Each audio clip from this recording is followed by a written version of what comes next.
exhibition, Beastly Objects, this very first solo exhibition, and I'm sure the first of many. This is Kurt here for those of you who have actually seen the artist. Yes, yes, this is me, everybody. So, firstly, just a big thanks to Dave Court of Created Range, and also the mastermind behind Fools and Trolls, for having us here this evening, and for sort of being the visionary that he is, that's kind of, you know, managed to make it all happen with the wonderful t-shirts and stuff. So I'm hoping that everybody's going to buy a t-shirt. I'm going to buy them for myself and for my nieces and nephews. So yeah, get out there and buy the t-shirts. Patricia's going to tell you a bit more about Dave Court, and I'm here to tell you a little bit about Tutti. My name's Pat Wicks, and I'm actually the I've got this complicated title that says CEO and Artistic Director. I'm never quite sure what I am. Kind of divides me a bit. But I started Tutti back in 1997 because I actually couldn't believe that people with a disability could be so isolated and unable to realise their talent. People were spoken for, people with intellectual disability, they were spoken about, and if on occasion they did happen to venture an opinion, they were neither listened to nor heard. That was 1997, and the world still put people with a disability in institutions then. Fast forward to 2004, after the choir had been going for 7 years, when a group of young people who were then in the choir said to me, "Pat, what would we have to do to be artists? We want to be artists, we don't want to do it once a week." And I remember scratching my head and saying, well, you know, I believe it takes 10,000 hours to make an expert. And they said, well, we should start right away. And I said, well, we could, but I didn't know how. Eventually we figured out how to, and we began the Tutti Performing Arts program for 3 days a week. But the important thing was that at that moment, the guys who were looking at me and saying, how do we be artists? And I looked at each other and I kind of realised that probably intellectual disability was the final frontier of human rights in this country. So in 2004 the Performing Arts program began, and in 2005, right at the very end, we started the Visual Arts program 1 day a week, and that was a really big thing. And Mel Fulton was the wonderful woman who helped me start that program. And she grew it by 2008, 2009 to 3 days a week. And in 2013, Scott? Yes. It became 4 days a week. Yes. Which is pretty amazing. Yes. So what Mel began in the final days of 2005 has become a vibrant studio with over 30 artists working 4 days a week on individual and collaborative projects. And along the way, Tutti's vision and mission have grown and changed. Our vision is to take the work of disabled artists to the world, and our mission is to effect social change through making great art. Yes. Thanks, Scott. I should have got you to do this. One of the people who's been really important in leading this growth has been Patricia Wozniak. Patricia's been alongside me now since 2013, furthering this vision. And today, Tutti is a supported studio that tackles the barriers that artists living with so-called intellectual disability, we call it learning disability, face in accessing conventional education, professional development opportunities and pathways needed to be successful and to be known and respected visual artists. And as such, all of the Tutti staff work to pave those professional pathways for our artists so that they can achieve their artistic and their economic ambitions. I've had the privilege of working alongside Patricia in Indonesia and Malaysia on 2 of our international projects. I love working with her. We bounce off each other, and I can vouch for her creativity, commitment and drive. So that's all I'm going to say. I'm going to now ask you to please welcome Patricia to give you a little of the background to this exhibition and some of the people who have supported Kurt along his way. Please welcome Patricia. Thanks, everyone. Hello, everyone, and thank you for coming. First, I'd like to thank Kurt Bosecke for this wonderful exhibition. It's such a privilege to work with him at the studios and see him create these masterpieces every day. And it's so great to be able to see it somewhere for everybody else to see. We're so lucky to see it every day. And behind him is his wonderful family, who are also quite the creative talents themselves. So we've got his mum, Carrie, who's a wonderful painter, father who's a writer, and brother who's a great musician and artist. There are lots of people to thank for this exhibition who have supported Kurt along the way. Exhibitions don't just happen. As Pat says, Tutti is a place dedicated to nurturing talent. I would like to acknowledge all the Tutti staff, and in particular Ellen over here. Ellen today's at the cashiers, and she has requested that I remind you that tonight's a pretty special night. You can grab yourself a Kurt Bosecke original at a pretty good price as well. So if you want, they're cash and grab, so you can buy and take it with you. Only tonight. Get on it. I would like to thank Dave Court for embracing a collaboration with Kurt and seeing the potential in Kurt's work, for t-shirts, and for providing him with this space and the opportunity to feature his work in the Youth Mag. Lastly, it's my pleasure to introduce Henry Jock Walker as an artist who has married his love of surfing and art to make surf culture famous in Australia. Jock has worked with us on a number of projects in the last few years and shared his style of physical creativity and love of community with many of our artists. He's an artist and advocate, and this is evident in the work he has done to bring Kurt's work to you in this exhibition.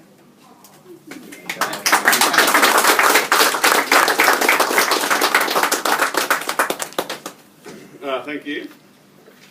Great work, Kurt. Thanks. Pretty exciting to, as Jane said already, but it's pretty exciting to see it out in the public. We've all been looking at it for a long time at Tutti, and every time I go there I spend about half an hour going through all these books, looking at all the drawings. And yeah, thanks Dave for having the show. It was probably, how long ago was Mr. Is? That was probably 2014. Here we go. 2014, I met Dave through a show that we did together called Dave and Casper and a few other guys all organised it together in the old Trims building. And I kind of just stumbled upon it when I was kicking around the city and ended up getting involved. And also at the same time I was working with the Tutti artists doing the project. I was working with Scott Pyle, we were doing a show for the ETH. Remember that, Scotty? Yeah. And yeah, I kind of told those guys about the Tutti guys and said, oh, I reckon we could get them involved in the show as well. And we got a bunch of drawings from Kurt and some paintings from Scott and some of the other Tutti artists involved as well. So that's kind of, I suppose, the history of the start of this relationship between Kurt and Dave. And yeah, I wouldn't mind just reading out what, like, Kurt's language is very exciting. His pictures are incredibly exciting, but also the way he talks about his work and the way he just even talks in general is pretty funny, isn't it? Yes, that's right. I'm quite enjoying it. You're a very funny man, but Beastly projects, a two-headed dragon, human faces, grumpy, looks evil, silly, looks hissing, poking, the tongue's out, half human man and half dragons. On the back of every one of Kurt's drawings or paintings says these awesome titles that are nearly just as exciting as the paintings themselves. They're very funny and great and honest and beautiful. So I'd just suggest, if you haven't seen, flick through the book. In there, the book's got like lots of you can see the back of the paintings as well, so you can see all those titles. Yeah, it's been great the last few weeks or month or so. I've been working with Kurt to make an article that we wrote in this book, Youth. So grab one of them too, they're free. There's a bit more insight into Kurt's practice and life, and it's been good to get to know Kurt's family a little bit more, who are all very awesome and supportive of his practice. That's right. They are, aren't they? Yeah, so I've kind of, I'll note a couple of, I'll just get a little couple of things out of the book. It's a library. Yeah, I wrote a speech in the book, I did. That's one thing. Where is it? Oh, no, maybe it won't. Just have a read into the book, but yeah, Kurt, read a bit? Oh, actually, there was one little bit that I did. What was your favourite bit from learning? I just wanted to talk about the thing about his language. It says, this writing uncomfortably sits between an essay, an interview, or a backyard chat, and confidently so. Kurt's language in talking, in writing, in humour, in drawing, and in painting is unique, raw, and awesome. It revels in the zones in between, the space that some could mistake for a mistake. I encourage embracing the mistake, because that mistake might just be an incredible discovery.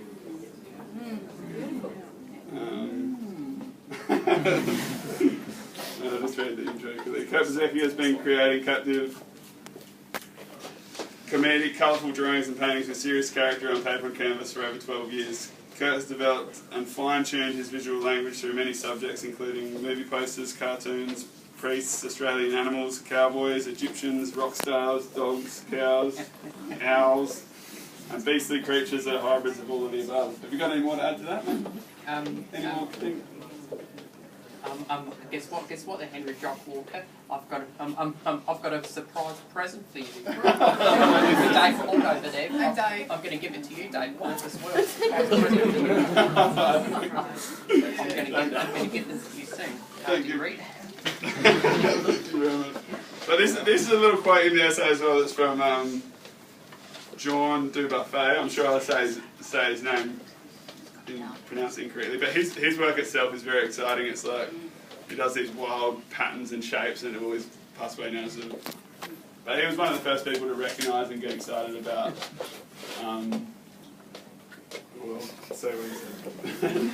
Well, I suppose outsider art, naive art, art brut are some of the terms, and it's kind of a common term for art created outside the mainstream institution, outside circles of traditional education and thinking around art. It's an exciting international context, I think, which Kurt's work fits in pretty well. And if as the ball rolls, hopefully it goes from here to interstate to international, his practice. But here's a couple of words that Dubuffet says about art. Well, he coined the term art brut. Those works created from solitude, from pure and authentic creative impulses, where the worries of competition, acclaim, and social promotion do not interfere. Because of these very facts, more precious than the productions of professionals. After a certain familiarity with the flourishings of exalted feverishness lived so fully and so intensely by their authors, we cannot avoid the feeling that in relation to these works, cultural art in its entirety appears to be the game of the futile society of fallacious prey. I don't understand that last bit real well. Yeah, superficial, that's a better way to describe it. The weather a bit fancy. Well, yeah, thank you, Kurt. Great show, and thanks everyone for coming. It's exciting to see everyone. You're most welcome.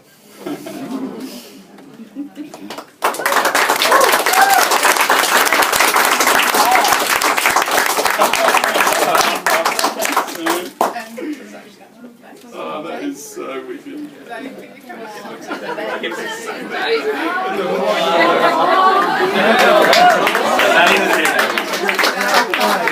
This is the fat one there, everybody. This is the fat dugong. And this one is eating the aquarium. Is anybody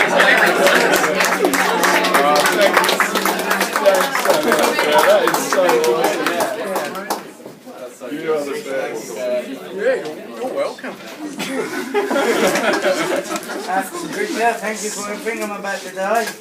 joining. Oh, no worries, it's Scott. See you, Scott. See you, Scotty. See you soon, mate. Yeah, see, Pat, I won't see you next week. The Thursday I won't be able to get there. I might drop in. No, Thursday can't be a bus ride. But you two are taking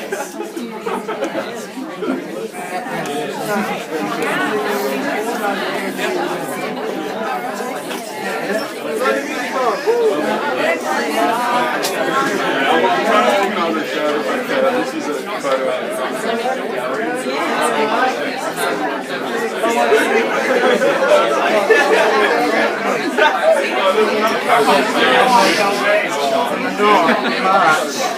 He's definitely he's very self-aware of his humour.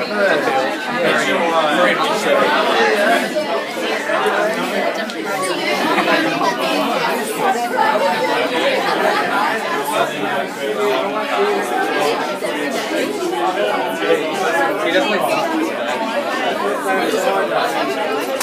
like interview.